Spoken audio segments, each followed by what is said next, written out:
What does helplessness sound like at 3 in the morning? It sounds like this: thump, thump, thump, thump.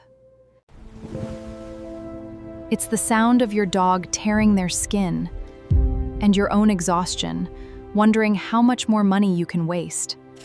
You've spent a fortune on toxic chemical drops and vet-prescribed pills, but the itching always comes raging back. But what if I told you the permanent solution to this misery isn't in another expensive prescription? What if it's already sitting in your kitchen, and it all starts with just 1 teaspoon? I'm Dr. Emma, a veterinarian with over 10 years of clinical experience, and welcome to the channel where we stop putting band-aids on symptoms and start curing the root cause. Today, we're going to build your dog a 3-layer suit of armor against itching and bugs. And make sure you watch until the very end, because I'm going to give you my exact 10-second golden bowl formula that ties all these kitchen ingredients together. If you miss that, this entire protocol won't work. But before we address the fatal mistakes you might be making, I want to hear from you right now. Where is your dog scratching the most? Is it their paws, their belly, or their ears? Drop a comment below so I know exactly what you are fighting. Now, you need to stop doing the things that are fueling the fire. Here are the 3 most common mistakes I see in my clinic every single day. Mistake number 1, overbathing with harsh chemical shampoos. You see your dog is itchy, so you bathe them with a medicated shampoo. But these chemicals strip the skin of its natural protective oil barrier, the acid mantle. This leaves the skin dry, cracked, and even more vulnerable to allergens. You are destroying their natural armor. Mistake number 2, falling for the grain-free food trap. You spent a fortune on that expensive bag of grain-free kibble, thinking you were doing the right thing. Potatoes, peas, lentils. In your dog's gut, these starches metabolize into sugar. You stopped feeding the grain, but you're still feeding these the worst itching. And fatal mistake number 3, using human anti-itch creams. Never, ever put a hydrocortisone or zinc oxide cream meant for humans on your dog's open sores. They will lick it. These ingredients can be toxic when ingested, causing vomiting, diarrhea, and in some cases, severe poisoning. You are trying to help, but you could be hurting them badly. Now that we know what to stop doing, let's talk about what to start doing. Step 1, immediate external relief, putting out the fire.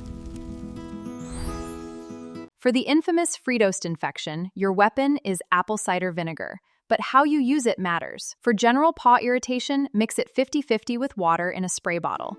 For dogs with more sensitive skin, a more diluted 1-to-3 ratio, 1 part vinegar, 3 parts water, is safer.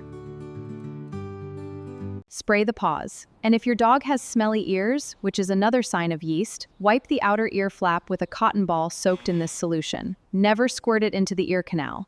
Vet warning, I'll say it again. Never use vinegar on raw, open, or bleeding skin. It will cause intense pain. After a 10-minute soak, you must rinse them thoroughly. Leftover oatmeal residue can become a sticky trap for dirt and bacteria, making things worse. And for anxiety or habit licking, give them a frozen raw carrot. It's a simple, powerful tool to redirect their brain and break that compulsive cycle. Putting out the external fire is critical for immediate relief. But if you stop there, the fire will always come back. Let me tell you about Buster, a 5-year-old golden retriever who was in my clinic last week. His owners were in tears. They had spent over $2,000 on specialists and recurring Cytopoint injections, but Buster was still chewing his paws bloody every night. The problem wasn't on his paws. The problem was in his bowl. We put him on the exact internal protocol I'm about to show you. 3 weeks later, his owner sent me a video of Buster sleeping through the night, itch-free, for the first time in years. This is the power of fixing the root cause. Step 2, internal bug shield, flea and tick prevention. Now we build the shield to make your dog an unappealing target for pests. We alter the taste of their blood with a teaspoon of apple cider vinegar in their water or a 1/4 teaspoon of turmeric in their food. We mask their scent from bugs with a pinch of brewer's yeast or dried rosemary. Scent support. And we stop the parasite life cycle with ground raw pumpkin seeds. And I want to be specific here. You must grind the raw seeds into a powder. A dog's digestive system can't break down the whole seed, so giving them whole is a waste. Grinding them unlocks the active ingredient that paralyzes internal parasites. Step 3, the long-term cure and skin health. This is the permanent fix. We rebuild their health from the inside out. As we discussed, kibble is full of starches that break down into sugar, fueling yeast and causing a leaky gut that manifests as skin issues. To fix this, you must rebuild the gut with probiotics, a tablespoon of plain kefir or yogurt, and reinforce their skin armor with omega-3s and collagen from things like sardines or a cooked egg. Now, I know some of you are watching this with skepticism. You're thinking, Dr. Emma, my dog is a picky eater. He hates the smell of vinegar. That's a common problem. The solution is gradual introduction. Start with just a single drop of apple cider vinegar. Over 2 weeks, slowly increase the amount. You have to outsmart them. Can I just use my own human probiotic for my dog? The answer is no. The strains of beneficial bacteria that your dog needs for a healthy gut are different from the ones you need. Using a human-grade product is, at best, a waste of money, and at worst, could cause more digestive upset. Stick to canine-specific sources like kefir or yogurt. I've given you a powerful arsenal, but here is the single most important rule. Do not add all of these new ingredients at once. You will overwhelm their system. The formula for success is simple. Every day, choose exactly one ingredient from each of our 3 categories to add to their bowl. 1 bug repellent, like ground pumpkin seeds. 1 gut helper, like kefir. And 1 skin builder, like a sardine.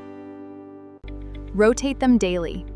This is how you create true, lasting health. The time for expensive, temporary band-aids is over. I want to hear from you. Which of the fatal mistakes did you realize you were making? Let me know in the comments below. And if this video just saved you a future of frustration and vet bills, do the right thing. Hit that like button, subscribe to doc someone you know whose dog is suffering. Let's get our pets truly healthy together. Now, today's class protocol is your complete battle plan for building that suit of armor against general itching and outside pests. But I know for many of you, the single most frustrating symptom, the one that drives you crazy at 3 a.m., is that constant, maddening paw-licking and chewy yeast infection. If that is your dog's primary battle, then I want you to consider this your next assignment. I've linked my foundational video on that exact topic right here on the left. It's called The Real Reason Your Dog Won't Stop Licking Their Paws and How to Cure It, and give you an even more targeted plan for that specific problem. Your education doesn't stop here. Keep learning, keep taking action.